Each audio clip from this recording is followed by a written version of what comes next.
You will hear a conversation between a psychiatrist in the medical centre of the college and a new student. First, you have some time to look at questions 1 to 4.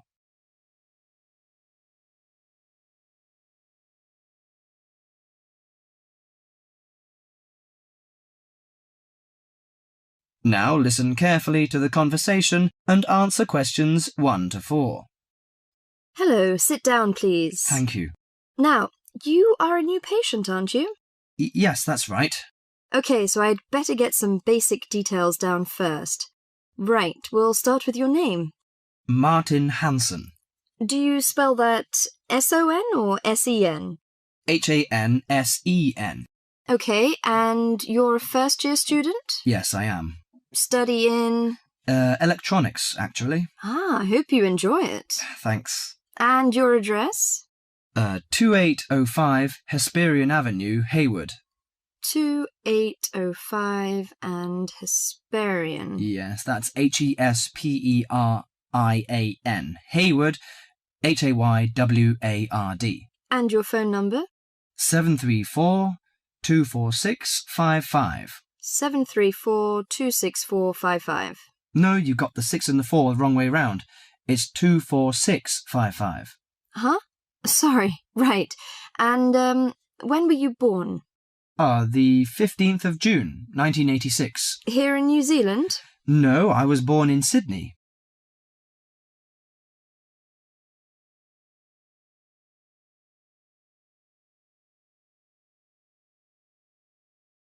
Before you hear the rest of the conversation, you have some time to look at questions 5 to 10.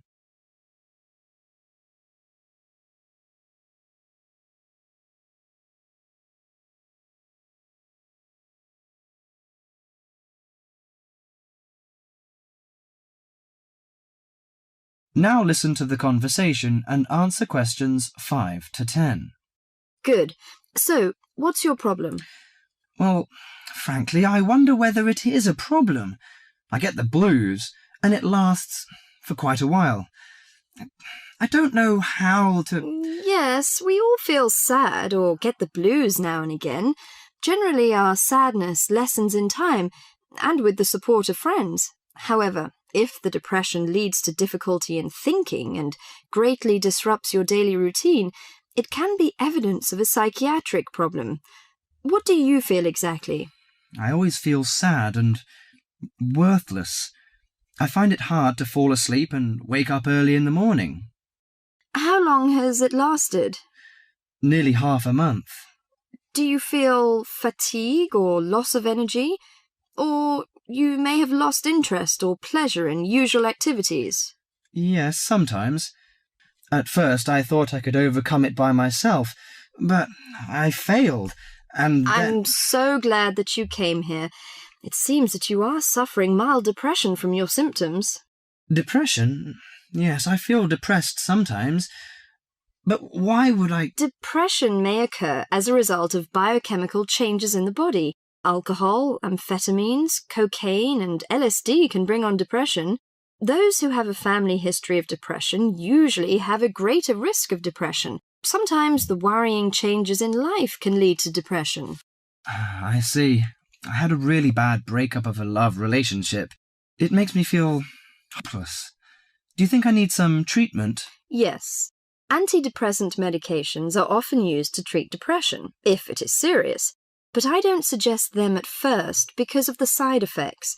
I suggest psychotherapy, which can give you support and help you regain control.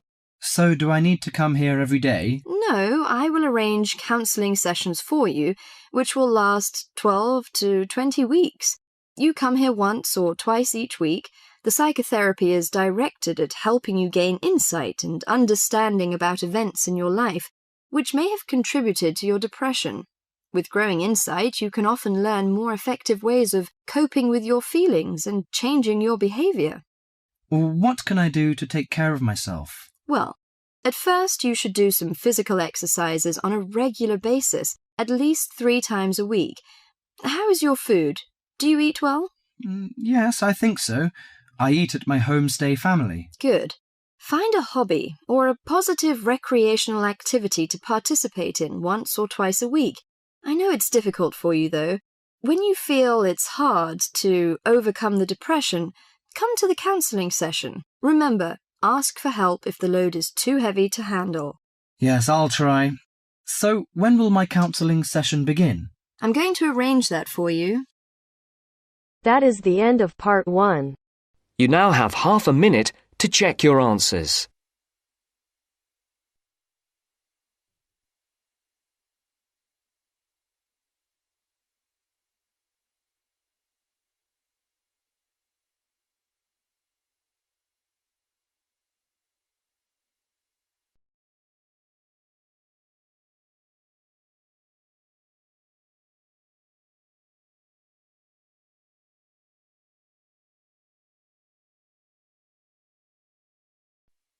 Now turns to part 2. Part 2. You are going to hear a talk on ginseng.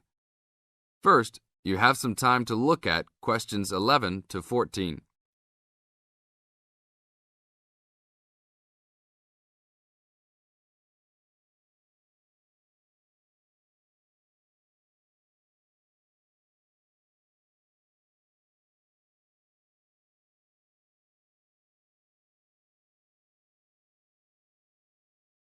Now listen to the tape and answer the questions.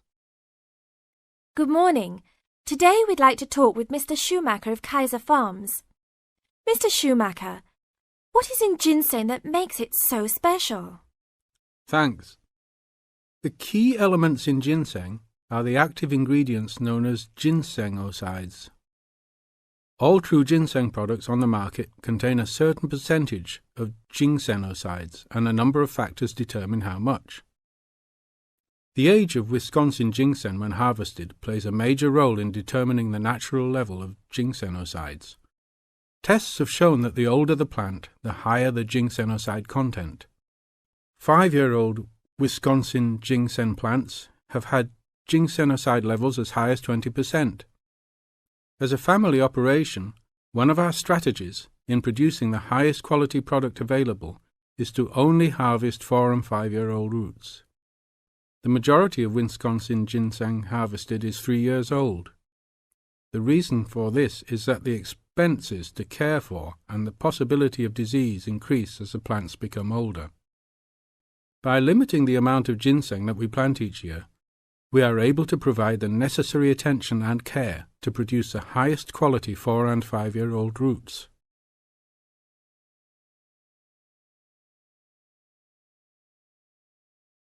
Now look at questions 15 to 20.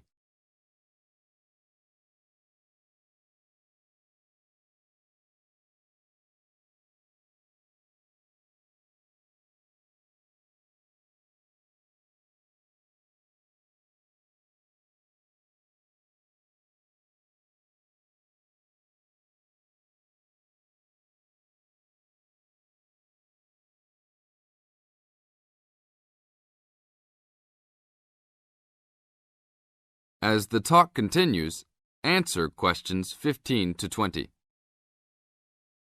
What is Wisconsin ginseng used for? There are 2 real species of ginseng on the market today: Panax, Korean or Chinese, and Panax quinquefolius, Wisconsin. Since ginseng has been used for thousands of years in China, it is easiest to explain the differences in ginseng by using traditional Chinese herbal philosophy. Wisconsin ginseng is considered a cooling type herb, and Korean or Chinese ginseng are considered heating type herbs. As a cooling herb, Wisconsin ginseng is used as a preventative medicine. Here in the United States, Wisconsin ginseng is considered an adaptogen. As an adaptogen, Wisconsin ginseng acts to normalize body functions and strengthen the immune system and other systems in the body. Over a longer period of time, it builds up energy and maintains the body at a higher level, acting to reduce stress and fatigue. As a heating herb, Panax ginseng is used more as a stimulant and is often prescribed in China when the body is recovering from an illness and is worn down and in need of a rapid boost of energy. It is only recommended to be taken over short periods of time and not continuously. Wisconsin ginseng is considered the premier ginseng in China because it can be taken on a continuous basis and acts as a preventative type medicine by slowly building up the body. Wisconsin ginseng fits in perfectly with the Chinese herbal philosophy of preventative type medicine. Unlike here in the US, where we often wait until we are ill to seek medical attention, the traditional Chinese medicinal philosophy concentrates on building up the body to prevent illness. Based on the way Wisconsin ginseng has been prescribed in China, it is the correct ginseng to be taken for the majority of the consumers. Travel to China and see firsthand the ginseng that is considered the world's finest ginseng. That is the end of part 2. You now have half a minute to check your answers.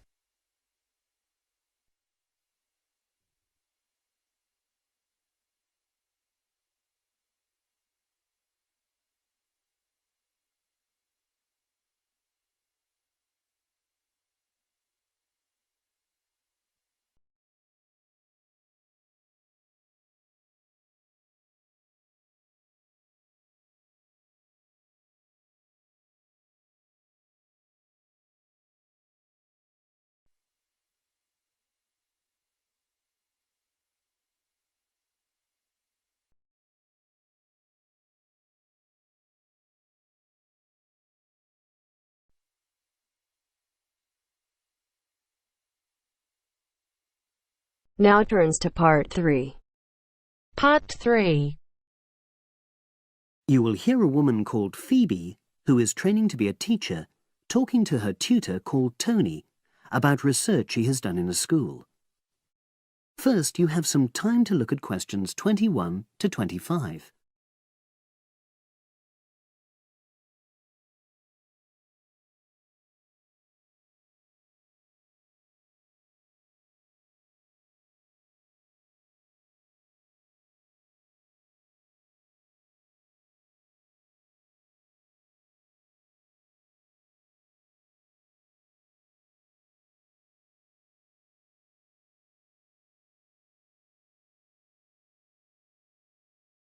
Now listen and answer questions 21 to 25. So, how did you get on with your school-based research, Phoebe? Well, it was exhausting, but really valuable. Good. What was the specific focus you chose? My title is Attitudes Towards Study Among 11 to 12-year-old Pupils. Right, and what made you choose that focus? Well, that's a bit difficult. Lots of my classmates decided on their focus really early on, mainly on the basis of what they thought would help in their future career, in their first year's teaching. So that's what helped you decide? Actually, it was that I came across a book written by experienced teachers on student attitudes, and that motivated me to go for the topic. Okay. So what were your research questions or issues? Well, I wanted to look at the ways students responded to different teachers, particularly focusing on whether very strict teachers made teenagers less motivated. And from your research, did you find that was true? No, not from what I saw, from my 5 days observation, talking to people and so forth. Okay. We'll talk about the actual research methods in a moment, but before that, can you briefly summarise what your most striking findings are? Well, what really amazed me was the significant gender differences. I didn't set out to focus on that, but I found that boys were much more positive about being at school. Girls were more impatient. They talked a lot about wanting to grow up and leave school. Very interesting. Yeah, it is.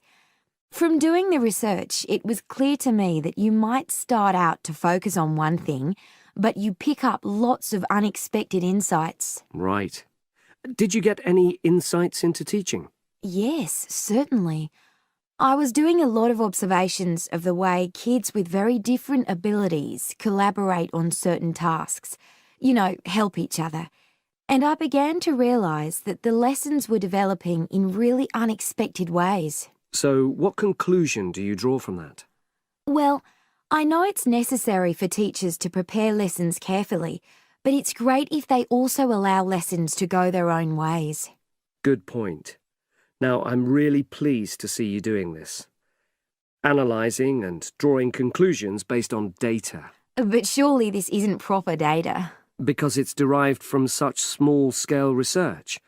Well, as long as you don't make grand claims for your findings, this data is entirely valid. I like the way you're already stepping back from the experience and thinking about what you've learned about research. Well done. But I know I could have done it better. As you become more experienced, you'll find ways to reduce the risk of difficulties. Okay. Now you have some time to look at questions 26 to 30.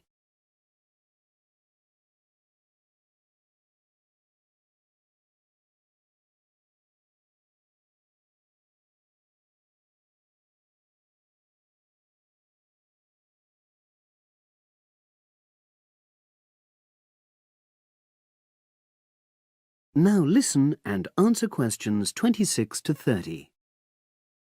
So, let's look in more detail at how you gathered your data. Let's start with lesson observation. Well, it generally went quite smoothly. I chose my focus and designed my checklist. Then teachers allowed me into their classes without any problems, which surprised me. It was afterwards that the grueling work started. Yeah, it's very time-consuming, isn't it?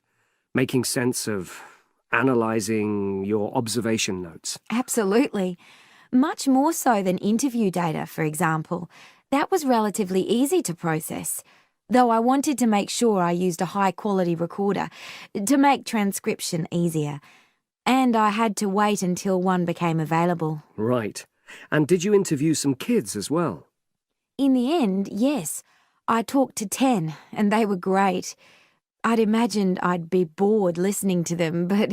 So it was easy to concentrate? Sure. One of the teachers was a bit worried about the ethics, whether it was right to interview young pupils, and it took a while for him to agree to let me talk to 3 of the kids in his class, but he relented in the end. Good. What other methods did you use? I experimented with questionnaires, but I really regret that now. I decided to share the work with another student, but we had such different agendas it ended up taking twice as long. That's a shame. It might be worth you reflecting on ways you might improve on that for future projects. You're right, yeah. Okay. And the other thing I did was stills photography. I didn't take as many pictures as I'd hoped to. Lack of time? It's pretty easy just snapping away, but I wanted each snap to have a purpose, that would contribute to my research aims, and I found that difficult. Well, that's understandable, but remember...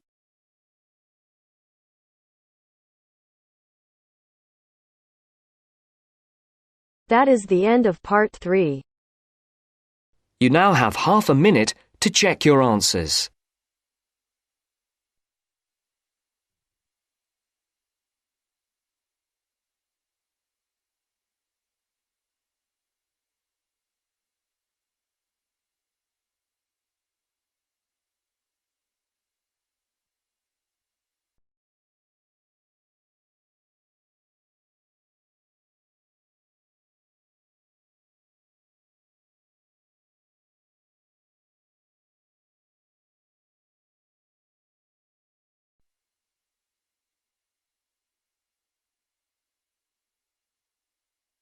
Now turns to part 4.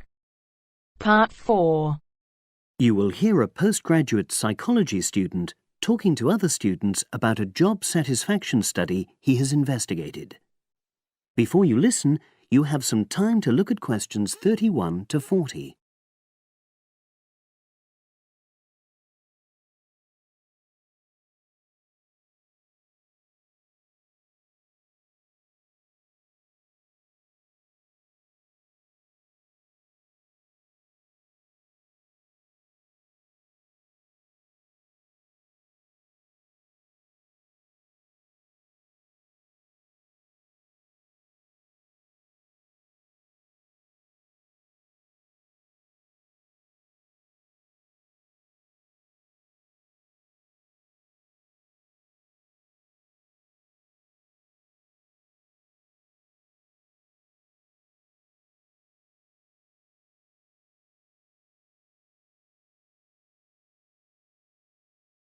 Now listen and answer questions 31 to 40.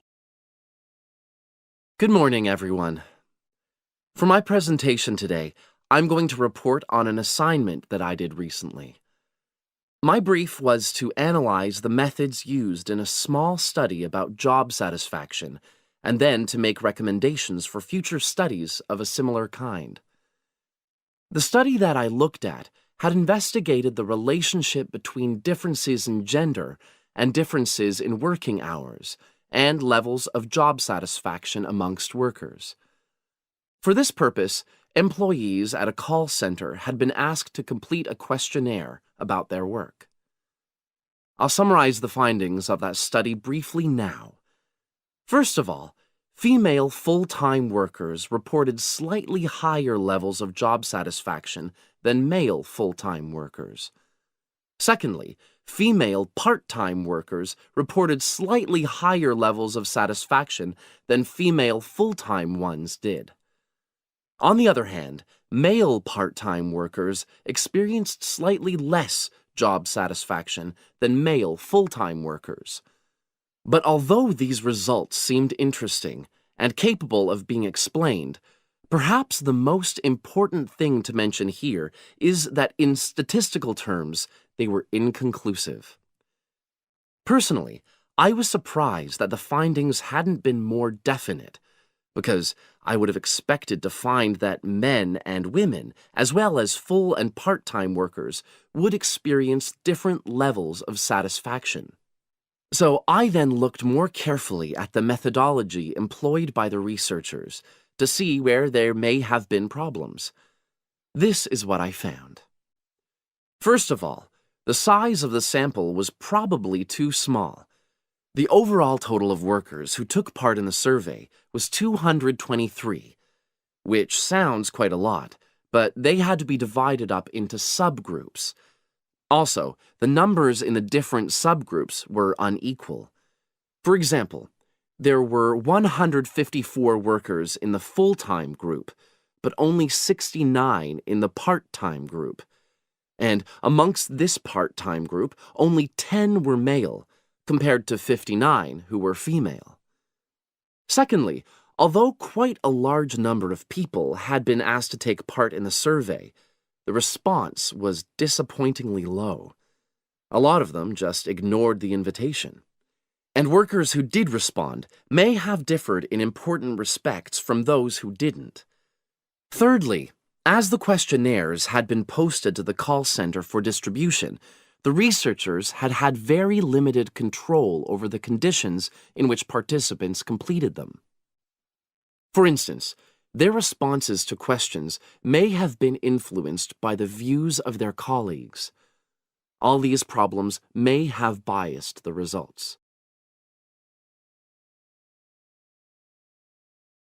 In the last part of my assignment, I made recommendations for a similar study, attempting to remove the problems that I've just mentioned.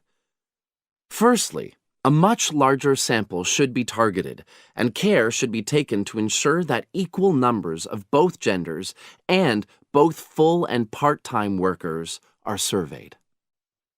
Secondly, the researchers should ensure that they are present to administer the questionnaires to the workers themselves.